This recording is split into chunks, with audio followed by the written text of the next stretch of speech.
what kinds of companies are already starting to use this approach? Look, in terms of an industry, I don't actually think that there's any industry that it specifically works. I've seen, work done across, largest fast food outlets in the world, the largest FMCG companies, transport. I think the crypto space, when done right, is able to leverage behavioral science. They've got a unique challenge, but look, arguably not that unique in the sense that they are looking to explain something that is quite new, but in layman's terms.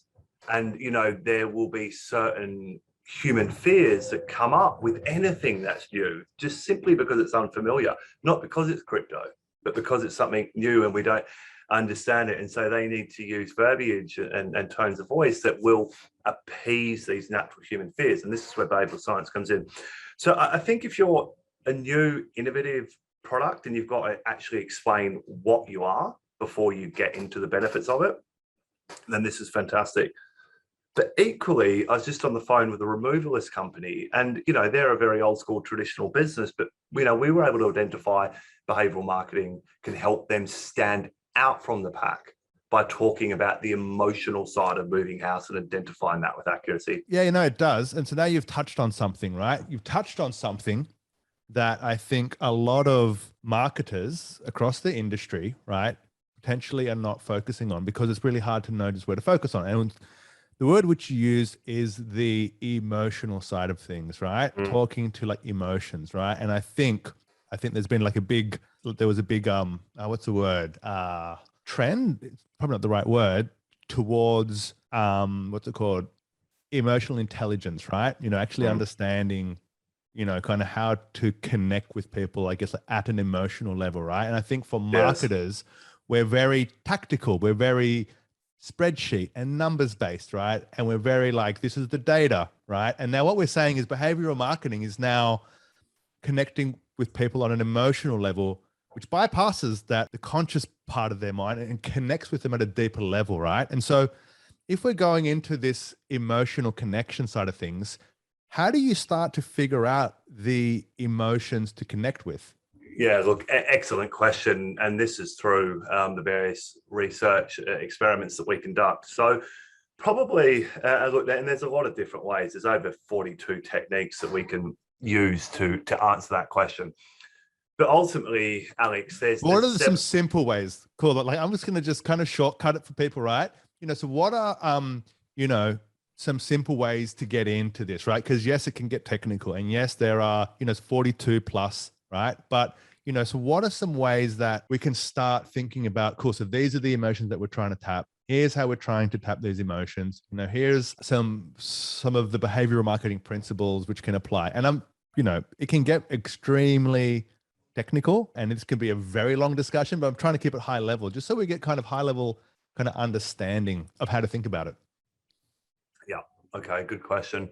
So I think really it starts in the qualitative research that we're, doing, whether that is through interviews, surveys or focus groups. And it's the integration of something known as projective techniques. So I'm not sure if you're familiar with that, Alex. No, look, I guess I am because we've been talking, but just for the listeners, just high level, just explain just what projective technique is.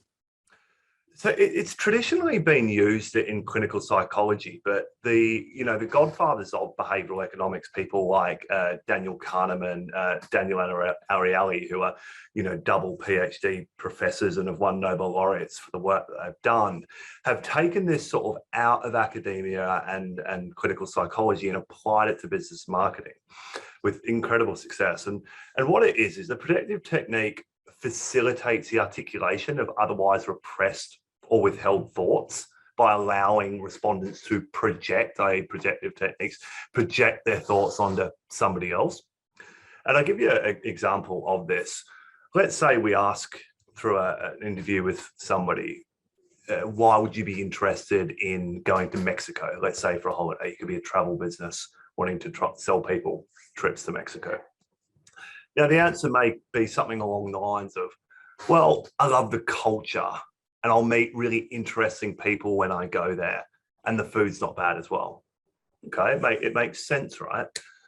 Now, if we ask the same question with a slight twist and we ask them to project an answer onto somebody else, not in so many words, but we'll just simply rephrase that question.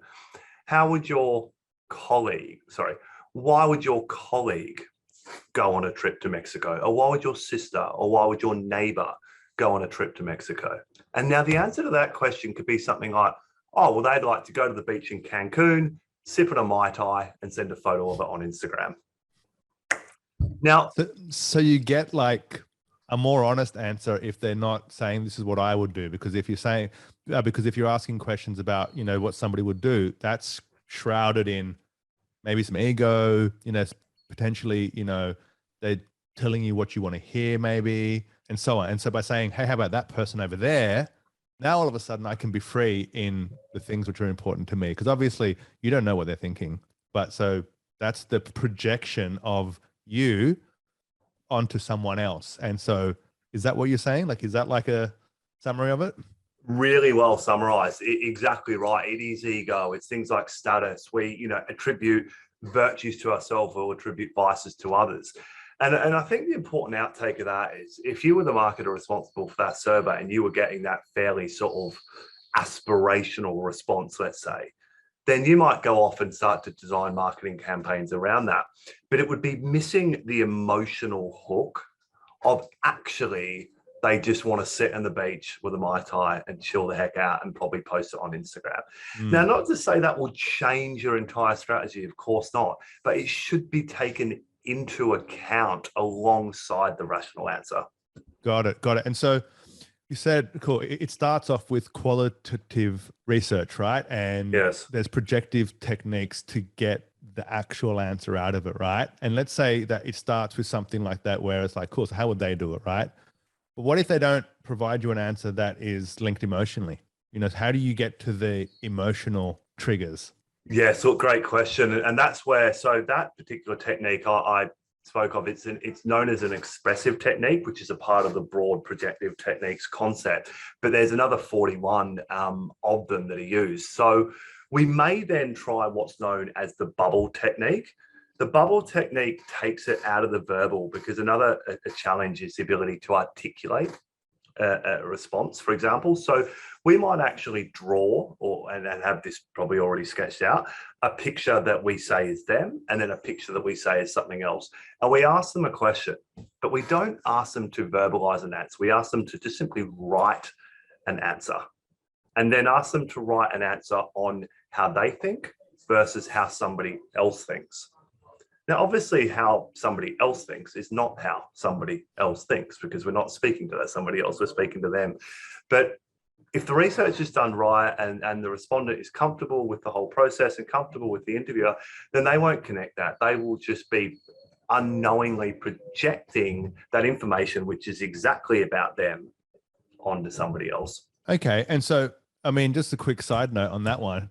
You know, with everything happening through Zoom these days, is that something which can happen on Zoom? Like, and if so, how would that happen on Zoom? Yeah, that's a good question, Alex. I've never done this one on Zoom myself. That was very much an in person. But thinking out loud, you know, we could certainly ask somebody to write that answer down and then hold it up to the screen and show us and read that out, which is a big part of these techniques. There's another one known as the collage technique, which I won't unpack, but essentially we are asking people to use imagery to show us their emotion with regards to a certain stimuli. That stimuli could be a brand, for example, and then to summarize what all of those pictures about the brand mean to them. So it's certainly not uncommon to ask a respondent to do some sort of experiment, for lack of a better word, for us, but then provide a summary. So we could do that mode. We could then also ask them to do the same thing about their friend or their neighbor or their colleague. And again, hold it up to the screen and provide us a summary of what that says.